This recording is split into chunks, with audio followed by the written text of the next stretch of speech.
नमस्कार, सच के सामना से मैं जितेंद्र कुमार। अभी आप देख रहे हैं जो जनता की आवाज़ है उस आवाज़ को सरकार तक पहुंचाने के लिए हम लोग लगे रहते हैं। जो सरकार में कमियां हैं उसको गिनाने के लिए हम लोग प्रतिबद्ध हैं और हमारे नेता को जो गाली देगा उसको गाली सुनने के लिए तैयार रहना पड़ेगा। ये मेरे तरफ से अल्टीमेटम है।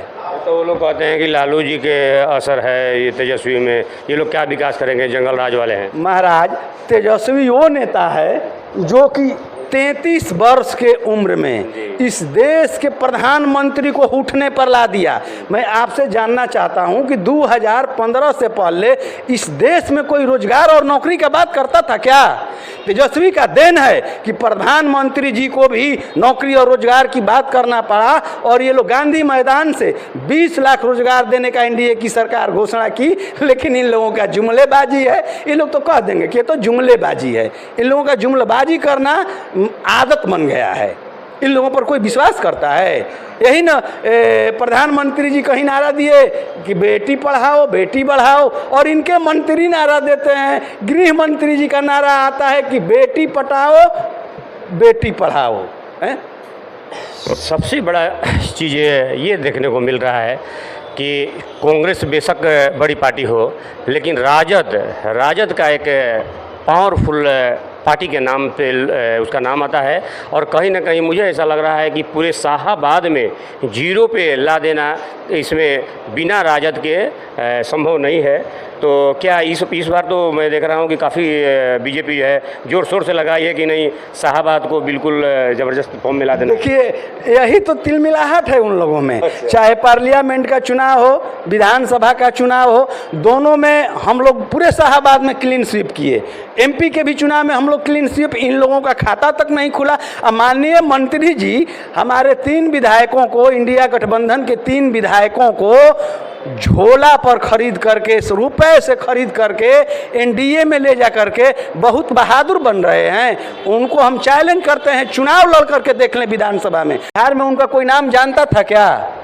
2015 से पहले इनको कोई नहीं जानता था कि संतोष सिंह कहाँ रहते हैं, आलोक जी कहाँ रहते हैं। इन लोगों ने सत्ता के संरक्षण में बालू माफियागिरी के माध्यम से सत्ता संरक्षित अपराधी लोग फैलाते हैं। इन लोगों पर बहुत ऐसा केस है जो कि अन्य सारे कोर्ट में चल रहा है। जिस दिन ये सत्ता से दूर होंगे उस दिन इनको पता चलेगा कि ईसत हरिचंद्र हैं। वही वाली कहावत है कि जिनके घर खुद का घर शीशे का हो तो दूसरे के घरों पर पत्थर नहीं फेंका करते।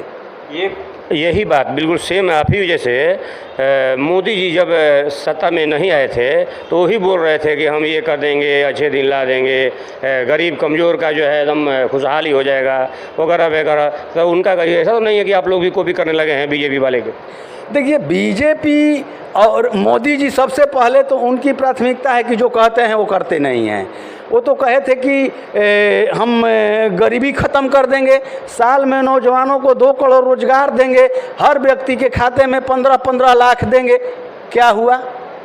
बीजेपी के लोग सिर्फ घोषणा करते हैं, जुमला फैलाते हैं। ये जुमलेबाज लोग हैं। वही जुमलेबाजी का असर माननीय प्रधानमंत्री जी का असर माननीय मंत्री संतोष सिंह पर भी पड़ा हुआ है। हम तो इस सरकार से मांग करते हैं कि इतना ही बड़ा अगर ईमानदार बन करके घूम रहे हैं मंत्री जी तो इन पर सीबीआई जांच होनी चाहिए, तब पता चलेगा कि ये क्या किए हुए हैं। जिस दिन इन पर ईडी और सीबीआई का जांच होगा ये जेल के सलाखों के पीछे होंगे। क्योंकि विधानसभा आपका हाल ही में है, क्या कहेंगे विधानसभा चुनाव में आप माने बीजेपी को किस तरह से देख रहे हैं? देखिए, लोकसभा में बीजेपी भी कहीं नहीं थी। उनका जो साम दाम दंड भेद जो है वो है यहाँ सफल हुआ है। चुनाव में वो लड़ करके सफलता नहीं हासिल किया। उनका जो जुमला है वो हद तक से सफल हुआ है। मैं बताना चाहता हूँ कि अगर वो पैसा का खेला नहीं होता, बड़े पैमाने पर जो है भाजपा के लोगों द्वारा, प्रशासन द्वारा अगर बूथ मैनेजमेंट नहीं होता तो आप समझिए कि वो जीरो पर आउट होते। मैं आपको बताना चाहता हूँ कि कई जगह ऐसा हुआ कि भाजपा के लोगों को सरकारी गाड़ी से, थाना के गाड़ी से, डीएसपी के गाड़ी से चुनाव आयोग के गाड़ी से पैसा बांटा जा रहा था खुलेआम। जिसे दुकान लगता है वैसे दुकान लगा करके जो है पैसा लोग बांट रहे थे, साड़ी बांट रहे थे, मोटरसाइकिल दे रहे थे। कई जगह का ऐसा रिपोर्ट आया और बार बार फ़ोन करने के बाद भी पुलिस जो है इस पर, चूँकि पुलिस मिली हुई थी, पुलिस से काम करवाई थी, कौन संज्ञान लेगा। अब पुलिस संज्ञान नहीं ले रही थी। 4 घंटा 5 घंटा बाद पुलिस वहाँ जा रही थी